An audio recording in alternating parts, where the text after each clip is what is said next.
O Senhor esteja convosco. Ele está no meio de nós. Proclamação do Evangelho de nosso Senhor e Salvador Jesus Cristo, segundo Mateus. Glória a vós, Senhor. Naquele tempo, os 11 discípulos foram para a Galileia, ao monte que Jesus lhes tinha indicado. Quando viram Jesus, prostraram-se diante dele. Ainda assim, alguns duvidaram. Então Jesus aproximou-se e falou: Toda autoridade me foi dada no céu e sobre a terra. Portanto, ide e fazei discípulos meus todos os povos, batizando-os em nome do Pai e do Filho e do Espírito Santo, e ensinando-os a observar tudo que vos ordenei. Eis que eu estarei convosco todos os dias até ao fim do mundo. Palavra da salvação. Que as palavras do Santo Evangelho perdoem os nossos pecados. Podemos nos assentar, por favor.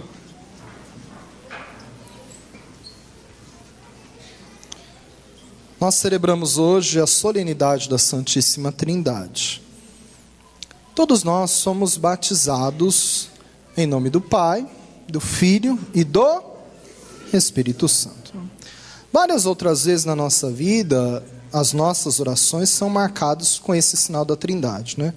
Nós começamos a rezar a missa, terminamos em nome do Pai, do Filho e do Espírito Santo. As nossas orações, normalmente nós começamos traçando sobre nós o sinal da cruz e rezamos em nome do Pai, do Filho e do Espírito Santo, né? Como nós pedimos uma bênção para nós ou para alguém, nós somos abençoados em nome do Pai, do Filho e do Espírito Santo, para nos lembrar que a nossa vida é permeada pela Trindade, para nos lembrar que nós temos um Deus único, mas que não é solitário. É um único Deus, mas que se manifesta em 3 pessoas, que são o Pai, o Filho e o Espírito Santo, né? Por que essa insistência de Deus na nossa vida, dessa forma trinitária? Porque o Senhor quer nos explicar que a Santíssima Trindade é a comunidade perfeita. Ele quer mostrar para nós que a Santíssima Trindade é o modelo perfeito de sociedade. É o exemplo para a nossa vida, para a nossa casa, para a nossa família, para a nossa comunidade, para a sociedade em geral. Então, a Santíssima Trindade, ela não é individualmente autossuficiente, nem fechada. Muito pelo contrário, ela é aberta e ela se derrama para fora de si. Então, o Pai Criador, né, ele faz com que o Filho Redentor nasça no ventre de Maria, se torne homem como nós, e venha morar junto conosco, venha viver do jeito que nós vivemos, né? Viver a ansiedade do povo como nós vivemos, experimentar o que o ser humano experimentou, e depois ainda envia o Espírito Santo para estar nos fortalecendo e sendo nosso advogado até os dias de hoje. Então eles vão se derramando assim, né? Então veja bem, assim como nós herdamos dos nossos pais traços físicos e espirituais, e nós reproduzimos as atitudes e os valores que nós recebemos e vamos absorvendo na nossa família, algo parecido também aparece na linha da fé. Se aquilo que nós aprendemos em casa, nós acabamos fazendo depois no nosso dia a dia, se aqueles traços que nós pegamos do nosso pai, nós acabamos carregando para a vida inteira, aquilo que nós recebemos do nosso batismo na Trindade Santa, nós temos obrigação de pôr em prática. Então nós somos por vocação, essa vocação que nós já recebemos no nosso batismo, feitos para a unidade, porque a Trindade é o exemplo da unidade. Nós somos feitos então para viver uma comunhão de vida e missão, de vida e amor, como a Trindade viveu. E por isso hoje nós vimos no Evangelho que nós somos enviados para o Senhor para quê? Para ensinar, para fazer discípulos, não discípulos nossos, mas discípulos do Senhor, e para batizar. Por isso que é muito contraditório a gente dizer que é católico e ter uma comunidade cristã dividida. Por isso que é contraditório a gente dizer que é católico, mas está dividido dentro da nossa casa ou da nossa família. Porque nós somos criados pela Trindade. Nós somos batizados na Trindade, que é o exemplo de união. Então, se nós vivemos qualquer tipo de desunião, seja ela na nossa casa, na nossa família, com os nossos parentes, com o nosso amigo, ou dentro da própria comunidade, alguma coisa está errada. Porque se a Trindade é o símbolo da união, da comunidade perfeita, como é que a gente se dá o direito de viver uma desunião? uma separação. O divisor é o demônio. Quem divide é o demônio. Quem separa é o demônio. Nós não fomos criados à imagem e semelhança do demônio. Fomos criados à imagem e semelhança de Deus. Deus é trino e é uno. E a trindade é o símbolo da união. Então entenda uma coisa, existe um poder que destrói e um que cria. Em Cristo o poder é usado para destruir o mal e para produzir união. Então nós precisamos de nos alicerçar nesse poder de Cristo, né? Para que todo o mal seja destruído, mas que nós possamos produzir união. Então veja bem, se a trindade é tão unida, por que será que nós não conseguimos ser? Se a trindade não fica brigando, o Pai não fica brigando com o Filho, que não fica brigando com o Espírito Santo, nenhum fica de mal do outro, por que a gente fica? Porque na nossa vida há um grande perigo que nos rodeia, que nada é mais perigoso do que isso. É um poder que nos rodeia, o poder da arrogância. Esse poder da arrogância nos faz pensar que nós estamos certos e que os outros estão errados. Por que nós normalmente brigamos com as pessoas da nossa casa, da nossa família? Porque nós estamos certos e eles estão errados. Sim ou não? Sim, claro. Por que a gente briga normalmente com os nossos parentes, pessoas que moram em outras casas, né? Porque normalmente a nossa família está certa e eles estão errados. Sim ou não? Por que a gente briga normalmente dentro da comunidade, ou entre em pastorais, ou entre movimentos, ou dentro mesmo dos grupos? É porque um grupo está certo e o outro está errado, porque uma pessoa dentro do mesmo grupo está certa e a outra está errada. Sim ou não? Sim. Agora, se eu for perguntar para outra pessoa, a outra pessoa vai dizer que ela está certa e que você está errado. Normalmente é assim, né? Eu acho que eu estou certo e que você está errado. E você acha que você está certo e que eu estou errado. E aí nós passamos o resto da vida brigando, porque eu quero estar certo e você quer estar certo. Eu quero estar certo e para isso eu quero que você esteja errado. E você, claro, que está certo e para isso quer que eu esteja errado. E aí isso dá uma série de problemas. Enquanto nós ficamos procurando o certo e o errado, nós não produzimos união. Nós só vamos cessar com isso quando nós entendermos uma coisa: o único que está certo é Jesus Cristo. Ponto final. Quando a gente parar de querer encontrar entre nós quem está certo e quem está errado, porque nós somos limitados, gente. Nós não temos certeza absoluta. Às vezes nós estamos até caminhando ali em algo que tem tudo para ser certo, mas aí chega no meio do caminho e nós estamos meio errados. Entendeu? Às vezes aquilo que a gente ouviu não é bem aquilo, às vezes a gente só tem a meia certeza, às vezes a gente está meio certo, né? Às vezes a gente pensa que aquela meia dúzia de 3 ou 4 é meia dúzia e não é só 3 ou 4. Então, muitas vezes, por detalhes, a gente não está completamente certo. Então, vamos entender isso. Que quem está certo é Jesus Cristo. Quando a gente chegar nisso, quando a gente tomar posse disso, quando a gente aceitar que quem está certo é só o Senhor, então a gente para de brigar entre a gente que eu estou certo e você está errado, a gente para de tentar encontrar o certo e o errado, e a gente olha e fala, bem, só o Senhor está certo, então eu vou viver como o Senhor vivia, no seu relacionamento com o Pai e com o Espírito Santo, e eu vou procurar viver aqui na terra os valores que o Senhor vivia no céu, e que o Senhor viveu aqui na terra, e que o Senhor me ensinou.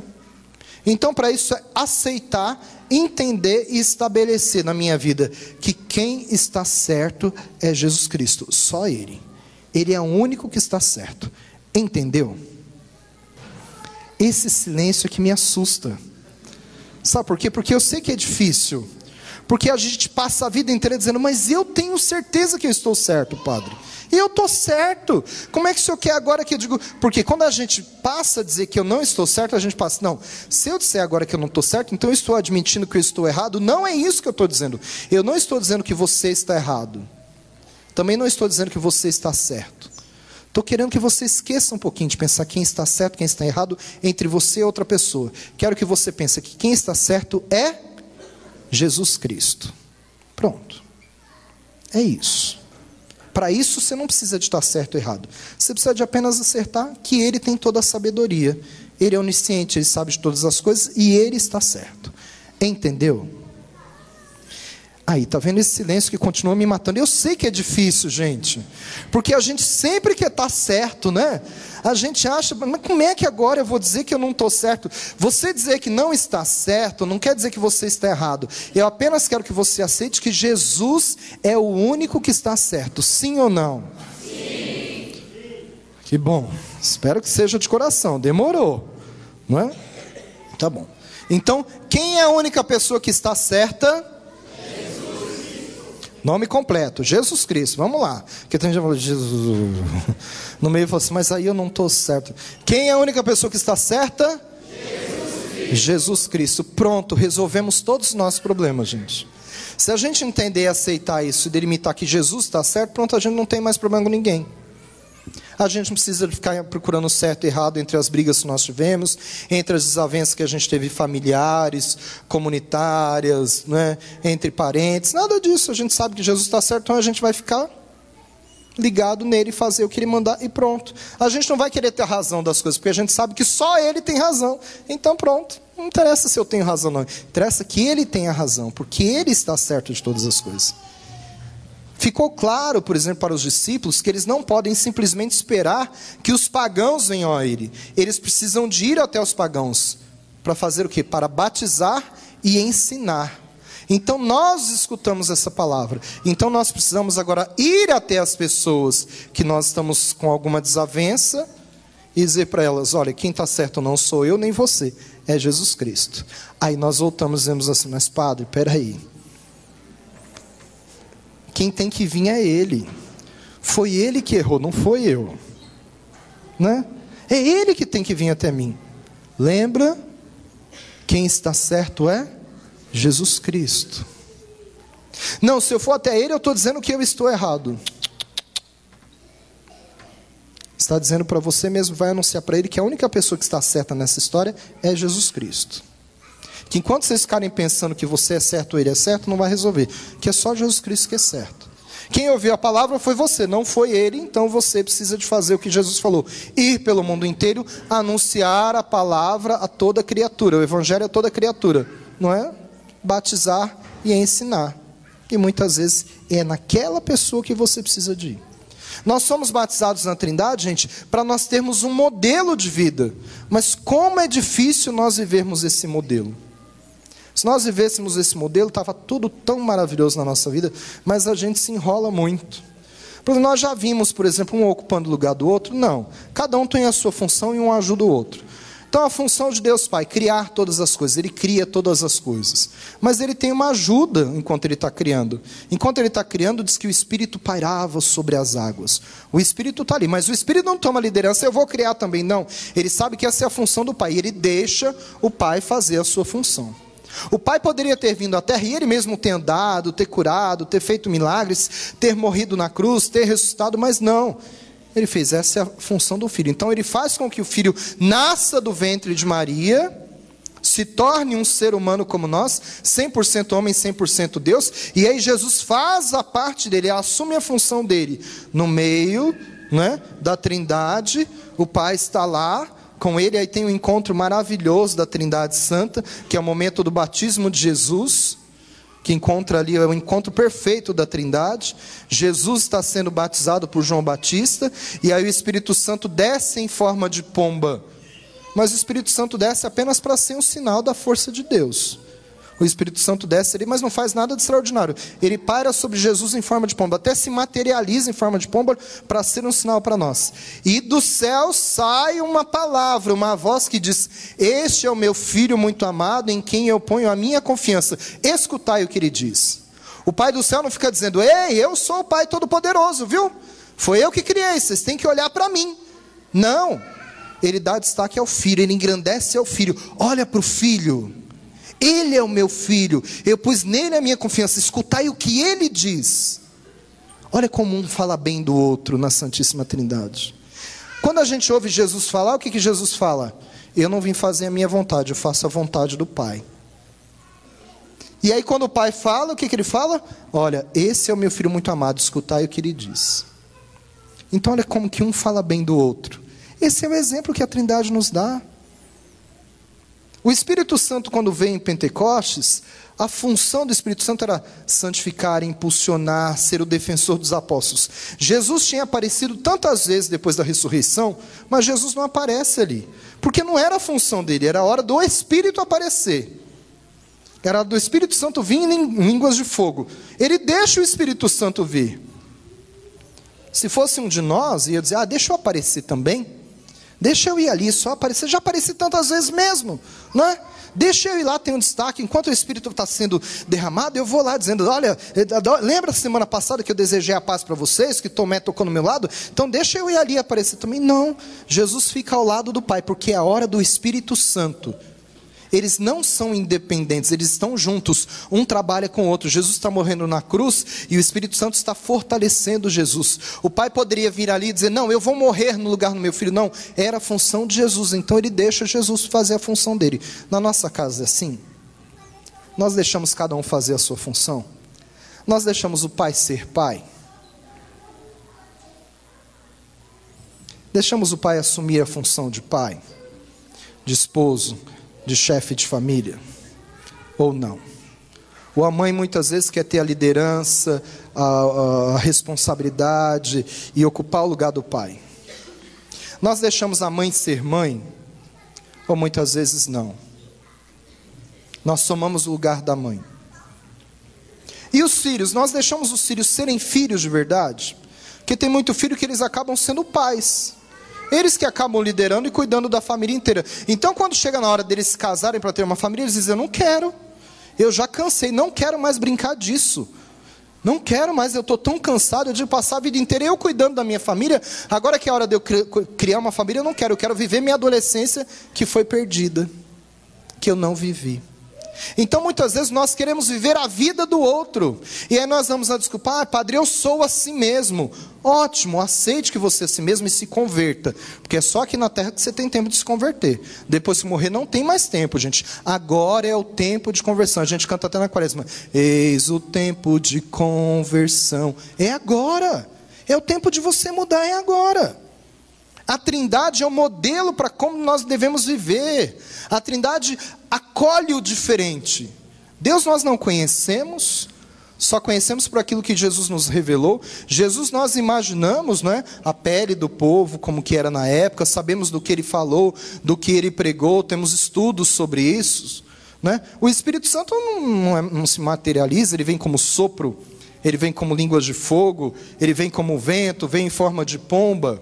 Eles são diferentes, mas eles estão dispostos a acolher o diferente. Ele respeita o outro. É o momento do outro, então eu deixo o momento do outro aparecer. É o momento do Espírito Santo vir, Jesus fica do lado do Pai. Ele não vai lá e não aparece. Nós deixamos com que o outro apareça. Se é o momento do outro, você deixa o outro aparecer na tua casa, na tua vida, na tua família, na tua comunidade, no teu trabalho pastoral, no teu trabalho. Nós deixamos com que o outro apareça, ou a gente não consegue, a gente é tão impossível que a gente tem que aparecer de qualquer forma. Eles respeitam o outro, eles vão até o outro, como eles foram até o batismo de Jesus. O Pai com a voz do Espírito Santo em forma de pomba. Por quê? Porque eles estão dispostos a fazer discípulos para o próprio Deus. Não, para o próprio Deus. Então não diz assim, você tem que amar só o Pai, ou tem que amar só o Filho, ou só o Espírito Santo. Não, você tem que seguir a Deus, que é Pai, que é Filho e que é Espírito Santo. Por que a gente não consegue viver isso ainda? Por que a sociedade não vive esse exemplo perfeito de sociedade, de comunidade, de relacionamento? Porque nós queremos ainda viver, inconscientemente, ou talvez conscientemente, uma forma de totalitarismo. E isso é muito perigoso, totalitarismo político, religioso, social e até mesmo familiar. É uma crença errada que a gente tem acerca da Trindade, uma crença muito estranha. A gente ainda tem uma ideia dizendo assim, que um Deus está sozinho governando do céu, ele está fazendo tudo sozinho lá. Mas o próprio Deus se manifestou em 3 pessoas. Mas nós continuamos dizendo, não, é Deus que faz tudo lá do céu. Ele que resolve tudo. E aí nós jogamos muitas vezes as nossas responsabilidades em Deus. Exemplo, acontece uma catástrofe. Tem neve aqui, tem enchente ali no outro continente, tem terremoto na outro, tem seca no outro lugar, e a gente diz assim, foi Deus que quis. Mentira! Gente, às vezes eu tenho vontade de bater nas pessoas. Verdade. Ainda não tive coragem, porque eu não sou tão forte assim. Mas vontade eu já tive. Não é vontade de Deus. Deus fez tudo maravilhoso. Fez o universo maravilhoso, fez a terra maravilhosa. Nós que estragamos.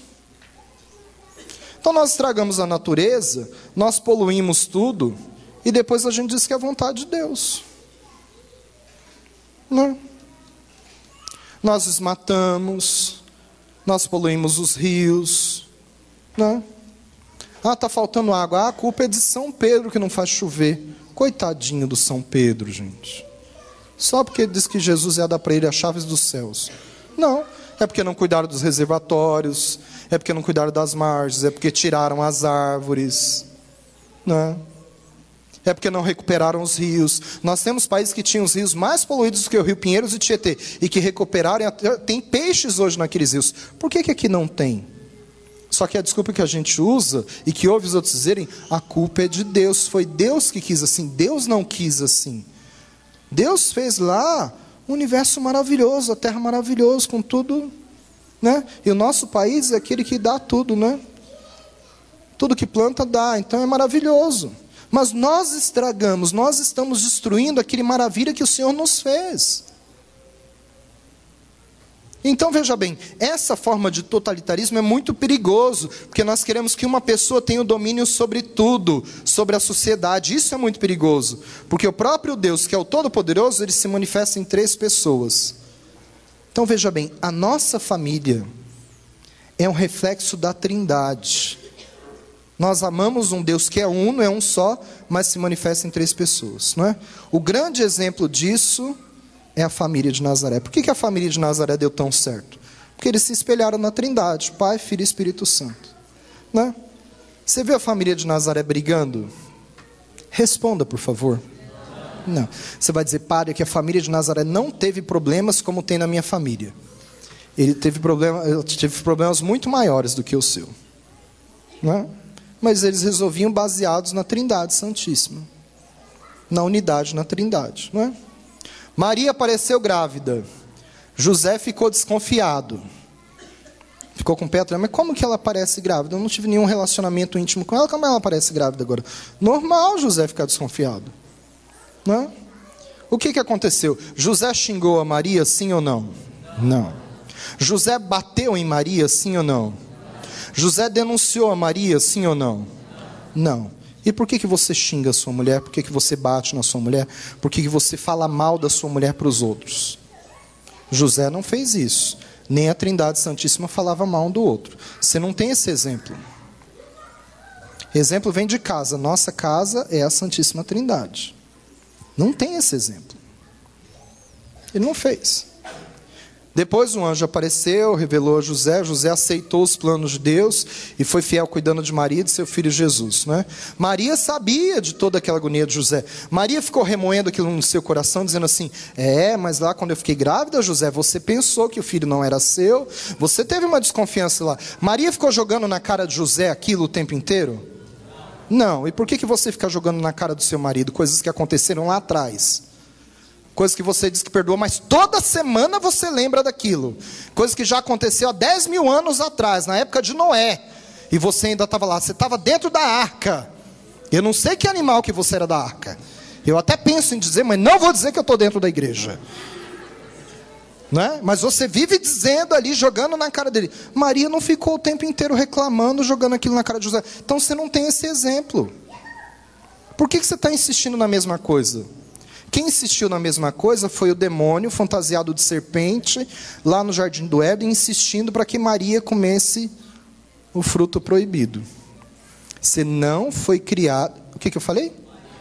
Para ver se vocês estavam atentos.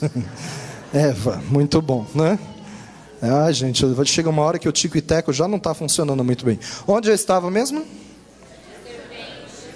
Na serpente. Falou da serpente, elas ficam todas assim, né? Então o que acontece? Jesus, o filho, né? Fica atento, filhos. O filho com 12 anos fugiu de casa. Foi pregar para os doutores da lei. Os pais ficaram preocupados. Ficou um jogando a culpa em cima do outro. Maria dizia que a culpa era José. José dizia que era a culpa de Maria. Não! Eles tinham um problema com o filho, eles foram resolver. Por que vocês ficam dizendo que a culpa é do pai, a culpa é da mãe, a culpa é da escola, a culpa é dos irmãos, a culpa é da sociedade, a culpa é dos amigos? Não adianta encontrar quem é o culpado. Tem que resolver o problema quando eles foram. Eles foram lá, viram Jesus pregando, falaram com Jesus. Jesus não estava fazendo nada de errado. Os filhos muitas vezes não estão fazendo nada de errado. Maravilhoso. O filho explicou para eles: eu estava cuidando das coisas do meu pai. Mas o que o filho fez? O filho foi mal educado com José e Maria? Não. O que Jesus fez? Ele era o filho de Deus, mas ele voltou para casa e ele era submisso aos seus pais. Por quê?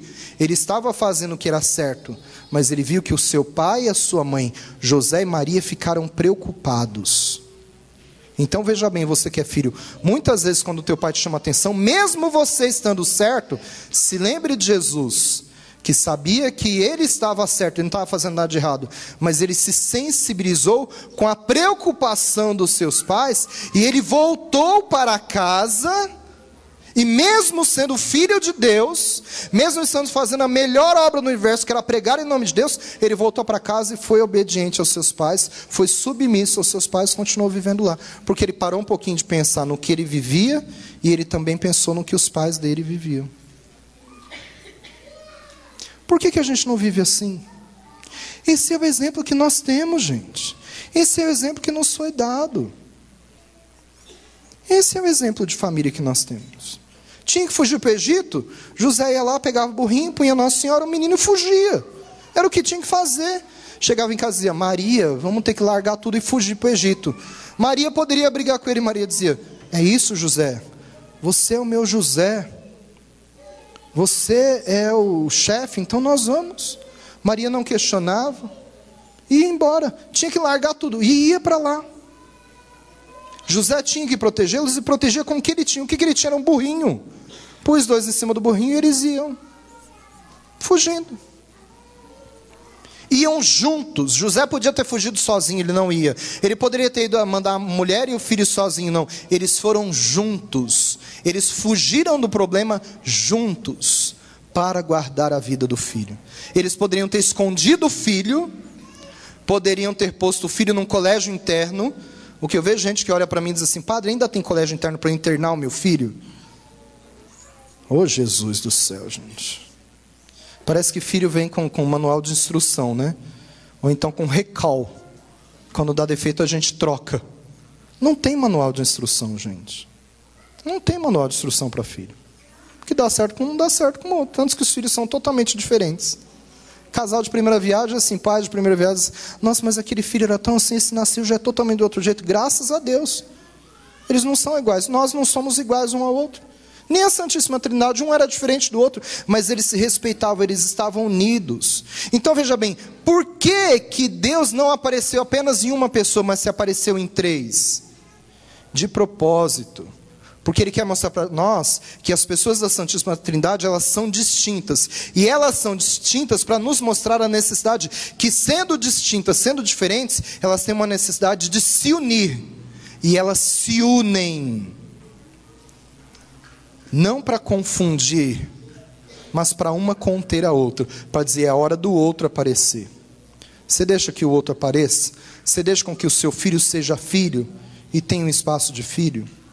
Não. Eu brinco muito com os avós, diz assim: é ótimo ser avô. Avó, porque você brinca, denga, curte o neto. Quando eu começo a dar trabalho chorando muito, entrega para os pais e fala assim: cuida que eu cuidei muito de você, agora é a sua vez.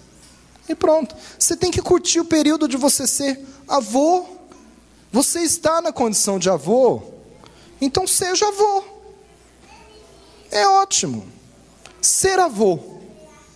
Se é avô, seja avô. Enquanto você é filho, seja filho. Tem filho que vem dizer para mim: padre, meus pais deveriam agir de um modo diferente. Está bom, quando você for pai e tiver os seus filhos, então você age de modo diferente. Na maioria das vezes eles vão e agem do mesmo modo, e às vezes até pior.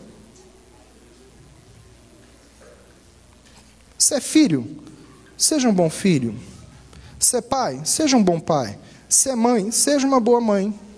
Ocupe o lugar que você está ali exercendo, né? E ajude o outro, como o pai ajudava o filho, como o filho ajudava o espírito, e vice-versa.